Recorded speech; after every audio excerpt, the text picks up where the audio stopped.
Hey guys, तो कैसे आप सबका स्वागत है एटमिक्स में। काफ़ी बार हम लोग को पता नहीं चलता कि हमारा डॉग भी बीमार है कि नहीं है।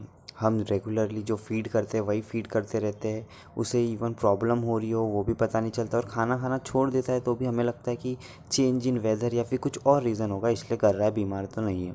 तो आज की इस वीडियो में हम जानेंगे कि कैसे पता करें कि आपका डॉग ब्रीड को कुछ बीमारी है कि नहीं, या फिर क्या साइंस वो बताता है बीमार पड़ने से पहले या बीमार पड़ने के बाद क्या क्या चीज़ें आपको नोटिस करनी है, जिससे आपको पता चलेगा कि आपका डॉग ब्रीड बीमार है कि नहीं है। तो ये वीडियो को शुरू से लेकर लास्ट तक ज़रूर देखिएगा। चैनल पे नहीं हो तो सब्सक्राइब कर लीजिए और इस वीडियो को अभी का लाइक कर दीजिए। तो चलिए शुरू करते हैं। Number 1, change in physical behaviour. अब काफ़ी बार आप देखते होगे कि डॉग ब्रीड नॉर्मली आपके साथ खेल रहा है, कूद रहा है, यहाँ वहाँ आ रहा है, घर में घूम रहा है, लेकिन अगर आपका डॉग ब्रीड एक जगह पे बैठ रहा है, सैड है, खाना खाना छोड़ रहा है, या फिर अपने किसी बॉडी पार्ट पे बाइट कर रहा है बार बार, या फिर ईचिंग कर रहा है काफ़ी ज़्यादा, तो ये सब साइंस हो सकते हैं कि उसको कुछ फिज़िकल प्रॉब्लम हो रही है, जैसे कि स्किन एलर्जीज़ या फिर कोई टिक्स का प्रॉब्लम सबसे ज़्यादा हो गया, या फिर कुछ और चीज़ उसकी बॉडी पे लग गई है। तो अगर ऐसी चीज़ें हरकतें आपका डॉग ब्रीड करता है तो सबसे पहले चेक कर लेना है उसके जो है पूरी बॉडी पे, हेयर्स के नीचे कहीं पे स्किन इन्फेक्शन तो नहीं हो रहा, रैशेस तो नहीं हो रहे, या फिर हेयर फॉल तो नहीं हो रहा एक पर्टिकुलर एरिया पे। इन सब का मतलब ये होता है कि डॉग ब्रीड को जो है स्किन प्रॉब्लम हो रही है, ईचिंग हो रही है, या फिर कुछ और हो रहा है। तो इन केस अगर आपको रेड रैशेस दिख रहे हैं या फिर स्किन प्रॉब्लम दिख रही है तो ज़रूर से अपने वेट के पास ले जाइए तुरंत उसे, क्योंकि ये जितना ज़्यादा फैलेगा उतना ज़्यादा प्रॉब्लम डॉग ब्रीड को भी होगी और आपके पैसे भी जाएंगे। ये सिर्फ स्किन प्रॉब्लम्स में ऐसी चीज़ें नहीं होती, अलग अलग चीज़ों में भी डॉग ब्रीड ऐसा करता है। काफ़ी बार डॉग ब्रीड एक जगह पे पर्टिकुलर बैठा रह रहा है, चल नहीं रहा है, लंगड़ा रहा है, तो इसका मतलब उसके जो है कुछ चोट लगी हो सकती है, या फिर हाथ पैर में लगी हो, या फिर कुछ और इश्यूज़ हो सकते हैं। तो फिज़िकल बिहेवियर में जैसे ही चेंज दिखे आपको ज़रूर से अपने वेट के पास उसे ले जाना है। सेकंड आता है फिज़िकल अपीयरेंस में चेंजेस। अब काफ़ी बार क्या होता है कि आप नोटिस करते हो आपके डॉग ब्रीड के आइज़ होके वो काफ़ी ज़्यादा रेडिश हो रहे हैं, या फिर आपके डॉग ब्रीड के जो ईयर है वो रेड पड़ रहे हैं, उसके अंदर से फ्लूइड निकल रहा है, या फिर कुछ और चीज़ें जो फिज़िकली आपको दिख रही हो कि हाँ मेरे डॉग ब्रीड में नोटिस हो रही है।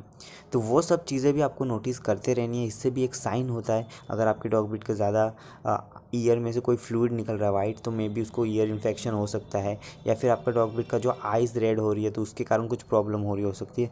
तो अपीयरेंस के थ्रू भी आपका डॉग ब्रीड से आपको पता चल सकता है कि ये बीमार हो रहा है या फिर इसको कोई प्रॉब्लम हो रही है या बीमारी हो रही है। तो तुरंत आपको उसको वेट के पास ले जाना है और चेकअप करा लेना है। नेक्स्ट आता है लॉस्ट इन एपिटाइट और वाटर। अब काफ़ी बार क्या होता है कि डॉग ब्रीड जो है अचानक से उसका वेट जो है काफ़ी ज़्यादा कम होने लग जाता है, कुछ भी खाने से रिफ्यूज़ कर देता है, साथ साथ पानी भी नहीं पी रहा होता है। तो इसके चलते उसको डिहाइड्रेशन की प्रॉब्लम हो जाती है, पानी नहीं पीता है तो, और खाना अचानक से कम होने के कारण कुछ भी रीज़न हो सकता है कि उसका जो है खाना खाने का कम हो रहा है, कोई डिजीज़ हो गई, कुछ प्रॉब्लम हो गया है, फिर स्टमक पेन या कुछ भी हो सकता है। तो आपको इन केसेस में सबसे पहले आपको वेट से ज़रूर से विज़िट करना है, उन्हें बताना है क्या क्या प्रॉब्लम हो रही है और पूरा चेकअप करा लेना है, क्योंकि इन केसेस में प्रॉब्लम काफ़ी ज़्यादा बड़ी भी हो सकती है। तो अचानक खाना खाना छोड़ दे, पानी भी नहीं पी रहा हो, तो इन सब केसेस में आपको पता चलेगा कि क्लियरली कि आपका डॉग ब्रीड बीमार है। नेक्स्ट आता है वॉमिटिंग। अब वॉमिटिंग एक सिंपल और इजी वे है जिससे पता चलता है कि आपके डॉग ब्रीड को कुछ प्रॉब्लम हो रही हो। काफ़ी बार ज़्यादा खाने के कारण या कुछ हुआ, एक बार कर रहा है तो चलो एक दिन आपने नोटिस कर लिया, लेकिन आपका डॉग ब्रीड रिपीटेटिव यानी एक दिन किया अगले दिन भी हो रहा है, शाम को भी हो रहा है, इन केसेस में वॉमिटिंग हो रही है। वॉमिटिंग भी अलग अलग टाइप की होती है, आपको देख लेना है कि सिर्फ वाटर वाली या फिर ब्लडिंग वाली या फिर अलग अलग टाइप की होती है। तो आपको चेक कर लेना है कि जो दिख रहा है कि बार बार तो नहीं कर रहा, वॉमिटिंग कर रहा है तो किस टाइप की कर रहा है।